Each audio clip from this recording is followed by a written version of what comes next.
Hey everyone, welcome back to TOPHER Drives, where today you join me in Greenville, South Carolina with some exclusive access to the brand new 2025 BMW G90 M5, the newest generation, the heaviest M5 there's ever been. We've all read the press releases, we've seen the memes making fun of this 5,500 pound behemoth, but today we finally get to drive it and see what all the hype is about. So, we're in Greenville. We're gonna make this pretty quick today. Of course, we'll have one of these back home in Michigan at HQ, but I thought we'd make the most of our time out in Greenville with this car and give you guys some first driving impressions. And I've got to get back to our hotel by 4 o'clock, which is in 40 minutes, and it's about a 40-minute drive, which means we gotta really quickly do this walk around, and then we're gonna do somewhat of a commute in this thing and go back to downtown Greenville, and we'll see what this thing is like on the way. We're gonna take a twisty road for about half of it, and then we'll get into the city, and we'll see what this thing is like once you need to calm it down. So we'll quickly go over what this thing is, what's powering it, and then we'll jump out on the road and we'll show you what it's like to drive. So under the hood of this, we have BMW's S68 4.4 liter twin turbo V8, but this time in this M5, assisted by BMW's Gen 5 electric motor, combined power output 717 horsepower, 738 pound-feet of torque. Power is sent to all four wheels via an 8-speed automatic transmission. And yes, I know it's very heavy, but so was that yellow AMG thing that Emily and I took to Chicago, and that thing was still bonkers quick, and it had pretty similar power numbers to this. So, spoiler alert, I have already driven this car about 20 miles. It is wicked fast. I'm excited to take you all out in it, but let's kind of poke around this thing and we'll see some of the styling choices they've made. We'll jump inside, we'll look at the interior, but I want to start out talking about the color. This is called Frozen Deep Gray. It's an individual color, about a $3,500 option. We have red full leather interior in this car, so a pretty modest spec, kind of businessman-like, but very nice interior for our POV pleasure today. On the driver's front fender, we see our charge port here, and electric range on this car about 25 miles. We do have 7 miles left from the drive out here, so we'll be able to do some driving in electric mode, but 25 miles overall, not too bad. I think that Mercedes I was driving was about the same, like 26 or 27. Being that I haven't lived with this car, I can't give you like a real world number, just going off of what BMW estimates. Now, last year at this event, we drove the G60 5 Series, the platform in which this car is based upon. And of course, you know, BMW's done their normal M5 touches to this. They've made it wider, they've made it lower, they've put a carbon fiber roof on it. They've given you the option to get carbon ceramic brakes. This car does have them. They're about a $9,000 option. And for tires today, we're running on some Hankook Ventus S1 Evo Z tires. Don't know that I've ever driven on these. We do have a staggered setup here. These are kind of an aggressive summer performance setup here. We have a 295 section in the back on a 21-inch wheel. And on the front, we have a 285 section on a 20-inch wheel. So actually not super staggered. And being that this is xDrive all-wheel drive, it does make sense that those are quite similar. Around back, quad tips, and I mean, overall, kind of a minimalist design. There's really not a whole lot going on with this thing, which BMW purists will probably appreciate because BMW design language lately has been a bit busy. Let's take a look at some of our business essentials here. We'll start with the trunk. You can see the charge cable back there and my backpack for scale. This is one of those trunks that is kind of deep and long, so you could fit a couple of day bags in here. Dropped the lid to my hand sanitizer I was using to clean the blood blister I got while getting my suitcase out of the overhead compartment a couple hours ago. Very good time to injure myself. Anyways, power trunk, we'll go ahead and shut that. I gotta say, this is the first one of these I've seen in a modest color. I think it actually complements this really well. It's very, very understated. Jumping into the back, very, very bright red leather interior on this, but it is complemented nicely by the contrasting black. We have a Bowers & Wilkins sound system in here. Every M5 comes standard with it. If we have time, we'll do a test on the way back to the hotel. In the back seat, sat behind myself at 5'11". I do have plenty of room. We've got a couple slight indents here on the seat to give you some extra leg room. We have our own climate control panel back here, and we have a fold down armrest with some cup holders. We have vents back here. Everything works well. Carbon fiber roof on this. But the M5 does come standard with a panoramic sky lounge roof, I believe BMW calls it. This one has the carbon roof. I think it looks excellent. And if you're going to go for an M car, you got to go for the carbon roof. Let's pop the hood and then we're going to jump on the road because I am spending way too much time walking around this thing. Oh man. All right, let's take a look at this S68 enhanced by the Gen 5 electric motor. Again, 717 horsepower from this thing, and actually a pretty attractive looking engine bay. You can actually see some stuff, mostly just that big plastic engine cover. But again, I say it every time I open the hood of one of these individual cars, I wish they still put the little individual tag and told you what color the car was. That was just a really cool touch that they used to do, and I'm so bummed that they don't do it anymore.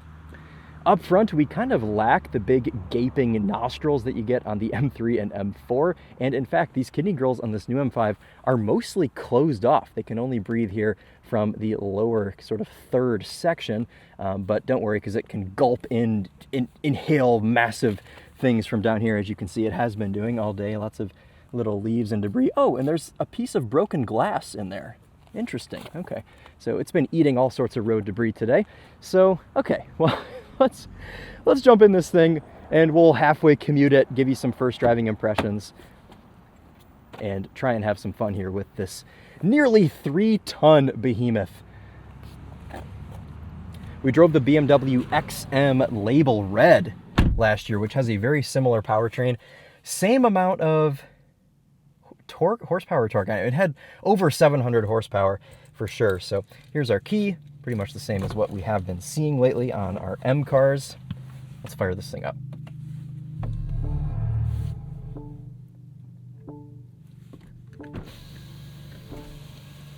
Let me give myself some fresh air here for a second. When you start this new G90 M5, the engine does not come to life unless you put yourself into one of your M modes or you take it out of its default hybrid startup mode.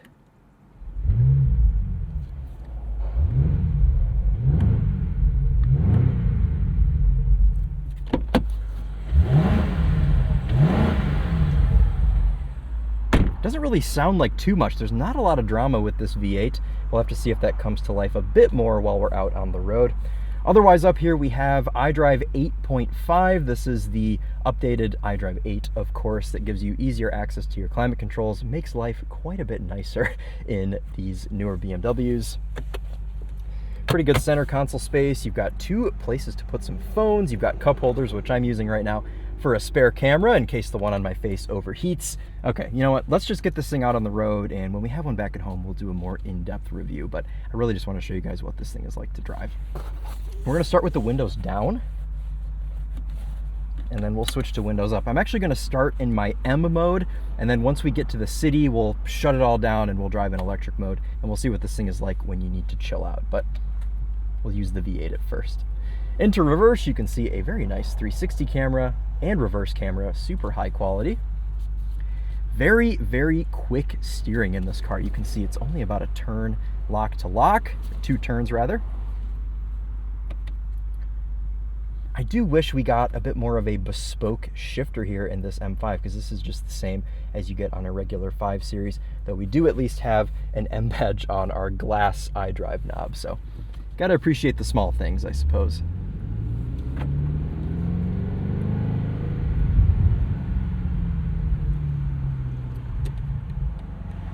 Ooh, CTS wagon, how often do you see those?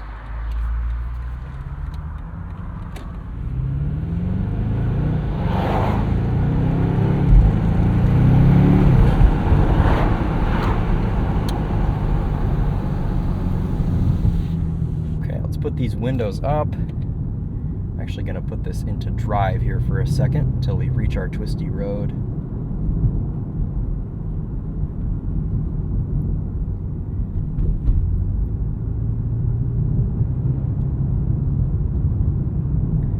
When you're driving this car normally, it is quite relaxed, and that is of course the ethos of the M5. It's the businessman's express. It's supposed to be very soft, plush, cozy when you aren't driving it fast, but you should be able to take it out to the Autobahn and go 200 miles an hour, or in this case, 190, because this has the M driver's package, so it's limited to 190.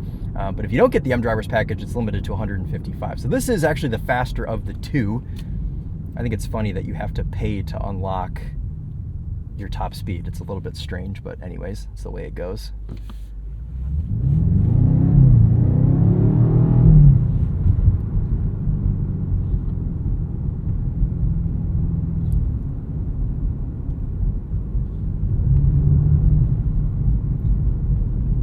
And now we pray the CTS wagon does not turn onto our twisty road. Please don't turn on the twisty road, CTS wagon. You're pretty, but I don't want to stare at your butt for the whole time. Yes! Okay, cool.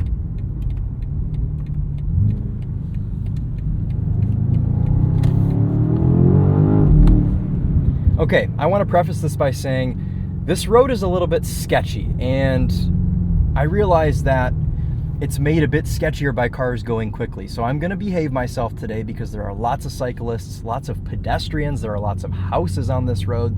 So I'm going to use my best judgment. There are areas like this where it's just trees without blind corners, and we can open this thing up a bit. But don't expect me to be driving 10/10ths here on this somewhat residential road today, because sometimes you come around a blind corner and there's a person, and we don't want to kill any people or golden retrievers, as Tedward would say. In some ways, though, that's good. It showcases kind of the low-down, grunty nature here of the M5. And with this being a plug-in hybrid, which a lot of people definitely don't like, but hear me out on this, I think it makes this even cooler because we still have the V8. They didn't take it away. And it makes it so you just have instantaneous torque everywhere. There's no lag in this car whatsoever.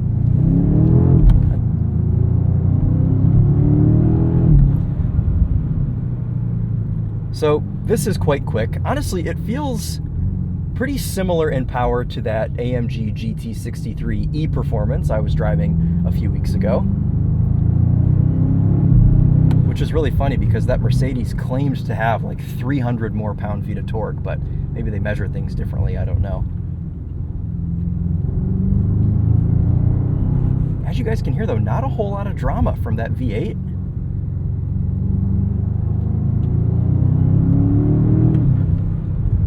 It's a mature package. I've got my M1 mode set up to everything in sport except the steering and the suspension, because we're not on a racetrack, we're still on the street. I like my controls to be light. Now the main thing I wanted to know about this car coming into the drive today is, can you feel the weight? The short answer is yes, you can, but BMW has done a pretty good job trying to hide it somewhat through this steering. It's a very, very quick rack, and it kind of gives you the sensation that you are driving a car that's much smaller than something that's nearly 3 tons.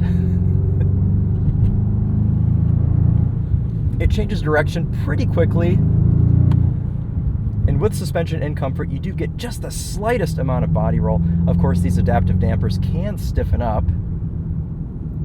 Probably will stiffen them up here. Why don't we just do that right now? Why not? All right, everything is now in sport. I'm curious to see how this feels. Haven't driven like this yet. Okay, steering gets a lot heavier here in sport mode. Blinded by the sun, blinded by the corners.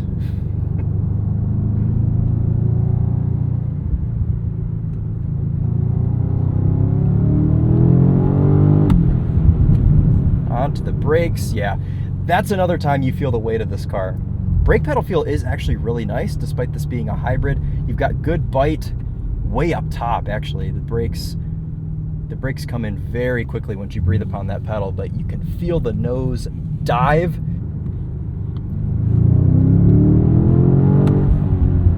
The power level here is just immense. It's a smooth power. The 8-speed fires off shifts silkily. Is that a word? I don't know. If not, I'm making it up today.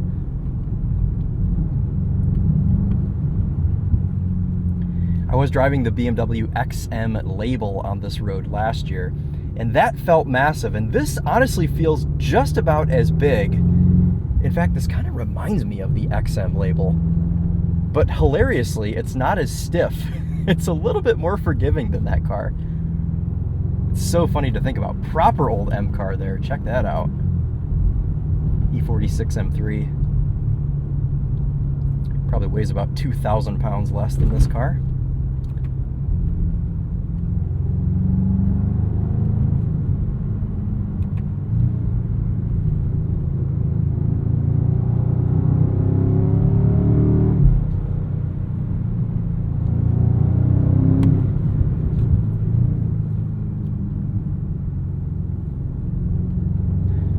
So the M5 starts at $119,500. This one as spec is $136 grand. A big portion of that price being due to these carbon ceramic brakes, which are a $9,000 option.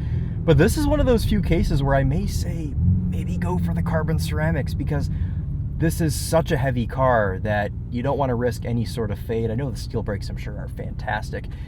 But if you're going to be doing even an ounce of track work, or great beard on that guy, or even if you're just going to be doing something like this, you know, out on a twisty road, you want to make sure that you're able to stop. And stopping this car ain't easy, so you want to make sure you have the best hardware. So I would maybe go for the carbon ceramics. You know, if you're spending $120,000, what's another $9 grand? Plus you get the gold calipers. All right, I'm going to shut up for a second, and we're just going to kind of listen to the noises that this car makes. I'm going to go back into M1 mode.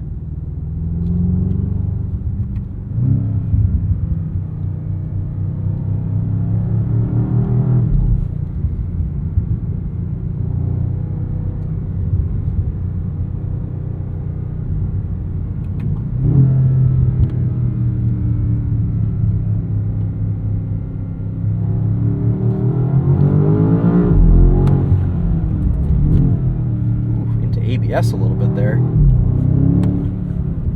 Just getting my bearings here, making sure if I do have to do an emergency stop, what my parameters are.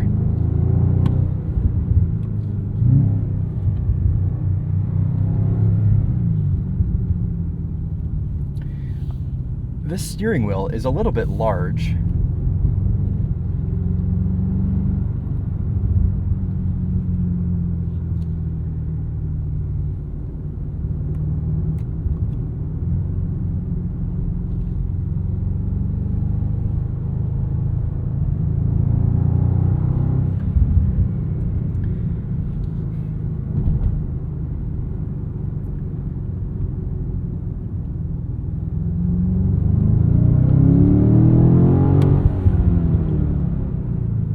Torque available in third gear,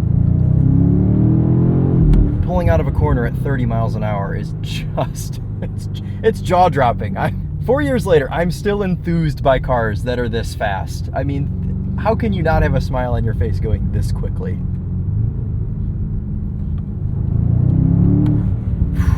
Wow.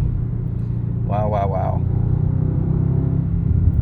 All right, I started talking about the steering wheel and then I stopped, so let's talk about it now. This is a new steering wheel, of course, for G60 and G90, and all the new BMWs have steering wheels like this.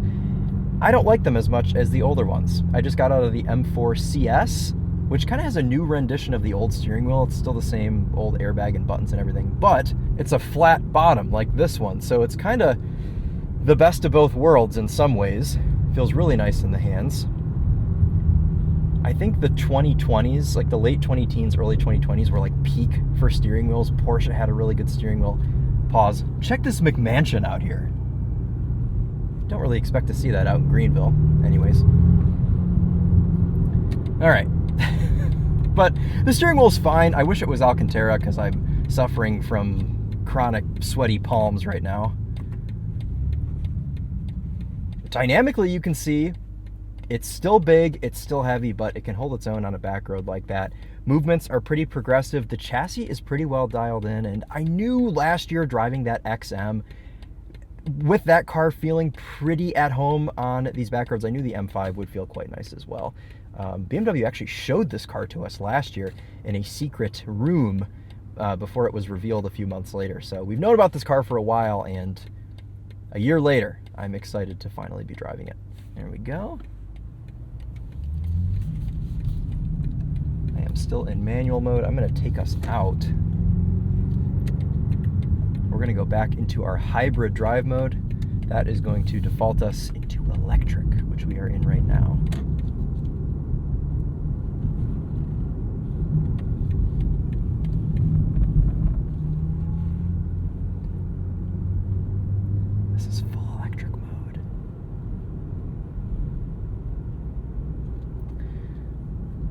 this Gen 5 electric motor, the whole hybrid setup, runs through this 8-speed automatic, so you do still hear the car shifting, and it kind of plays this humming noise, which is quite convincing that it's an engine. When I was first driving this car, it was in electric mode. I thought the V8 was fired up, but it's just fake noise coming through the speakers. So they do a good job of...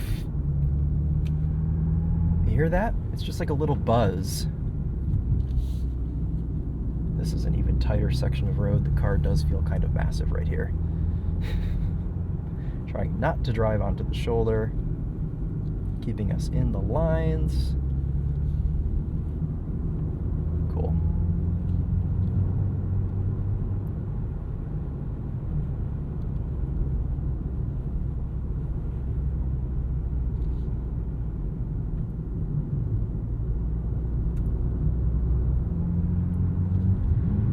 You can give it about half throttle when you're in hybrid electric mode.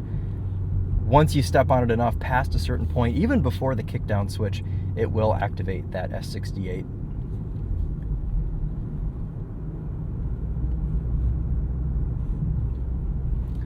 I want to compliment the ride in this car and the seat comfort. This is an excellent seat, lots of adjustability, really good lumbar adjustment here, which is a physical button. Thank you, BMW, down on the side of the seat. I turned 26 and all I care about is lumbar adjustment to ease my aching back. But also, the ride in this car is great. Even on these staggered 20 and 21-inch wheels, these Hankook tires have a pretty good amount of grip. They're quiet. Obviously, BMW didn't spare any sort of weight in this car, so I'm sure there's lots of sound deadening in here to make this thing quiet. But, ooh, look at this. We have a red, like an Audi. Oh, it went away. We had like a red light timer going on. North Star Cadillac going off to the junkyard. Nice. I'm going to leave the windows down for a second.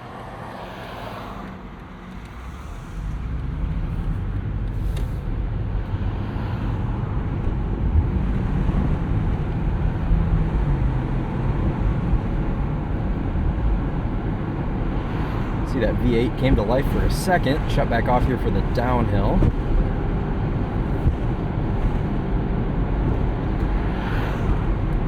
Only thing I'll say is you do feel a lot of the road through these Hankook tires. Especially on a surface like this, you feel just about everything.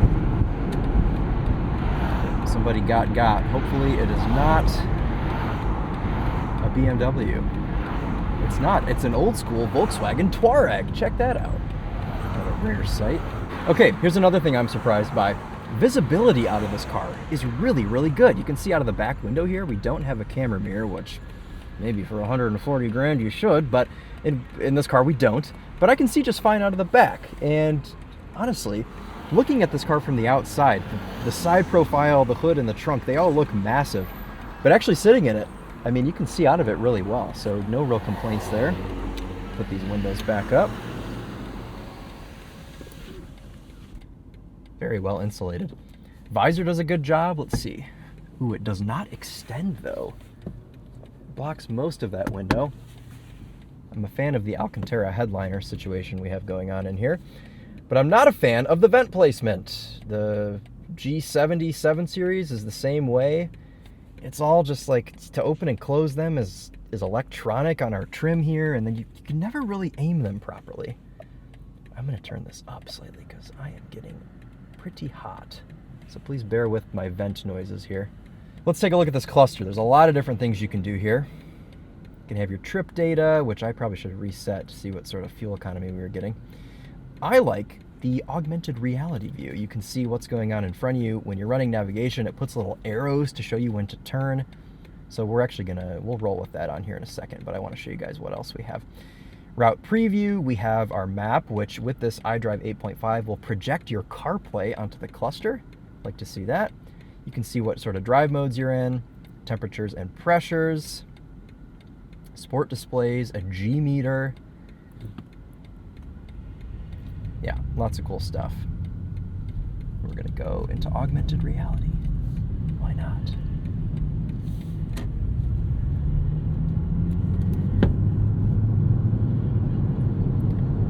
weird. It's like you have a second mini windshield out of your peripheral view.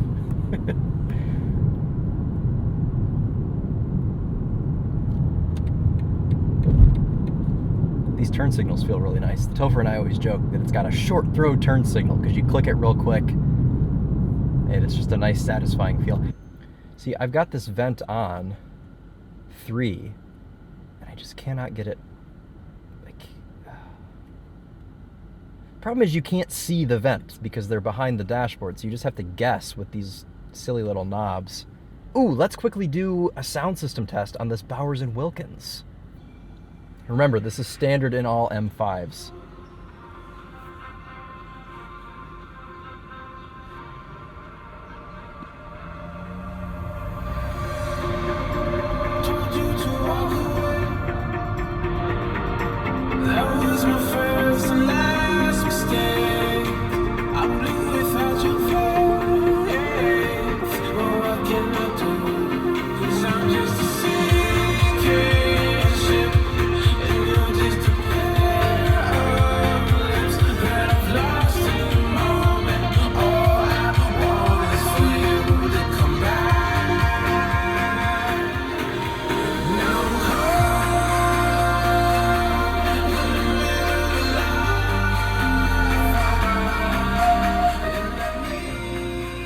Fire chief just walking around with a Bluetooth speaker. Don't know. Okay, sorry, distracted.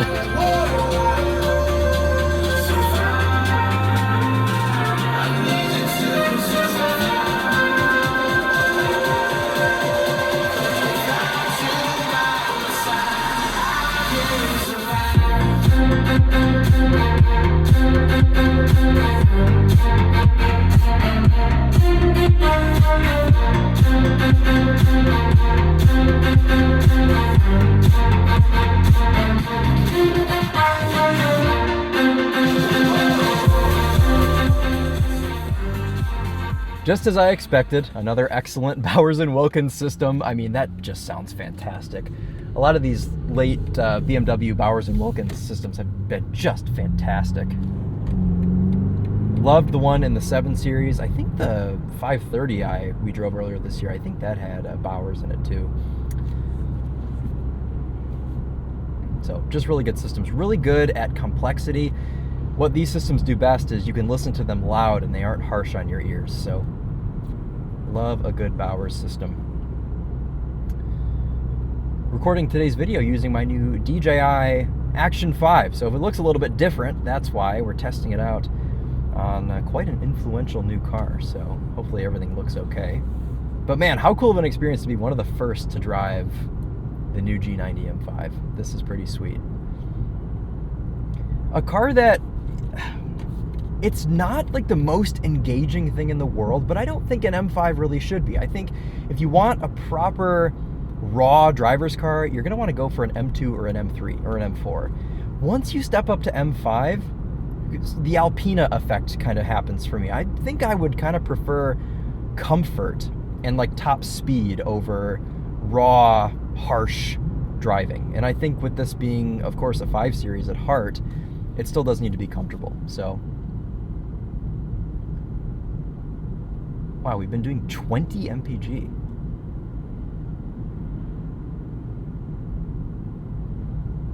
That's surprising. That's over, I think, the last 1,400 miles, though. So, since this car has existed, it's done 20 mpg. I don't know what we've done today. I meant to reset that, but forgot.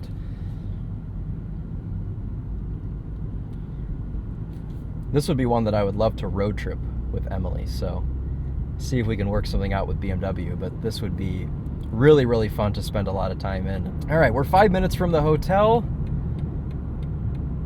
Probably won't be able to give you guys like a proper outro walk around of this thing. We'll try and see what we can do, but BMW is gonna swipe this thing away from me pretty quick once I arrive back to the hotel.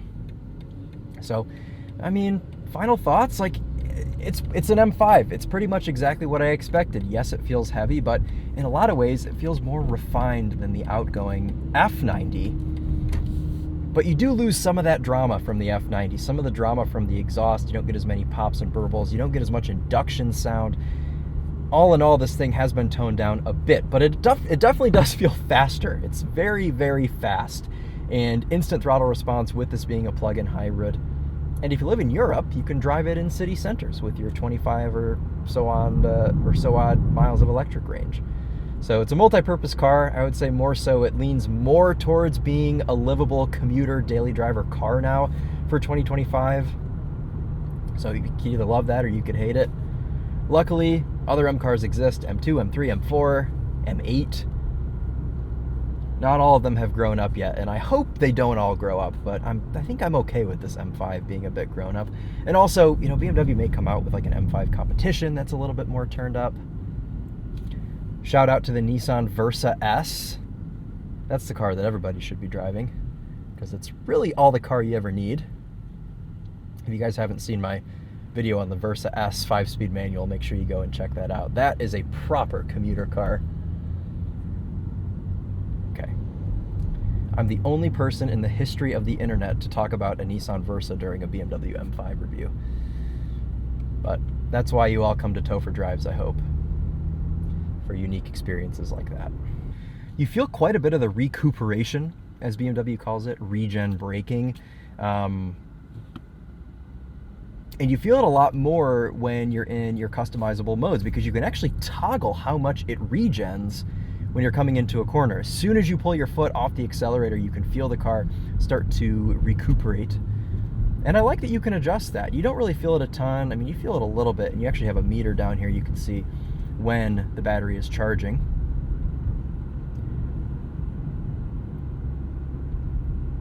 But it's nice because you do get rapid regeneration when you're on track or something like that. You know, the battery is always charged. In fact, you could probably go and do a track day, and then on your way home, you've got your full 25 miles of electric range.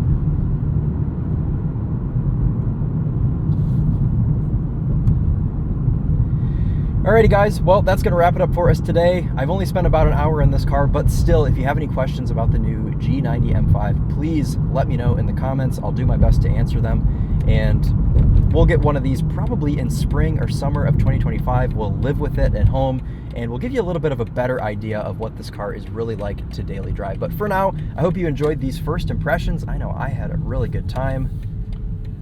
Alrighty guys, that is officially going to wrap it up for us today. Thank you all so much for watching, and we will see you in the next one. Take care.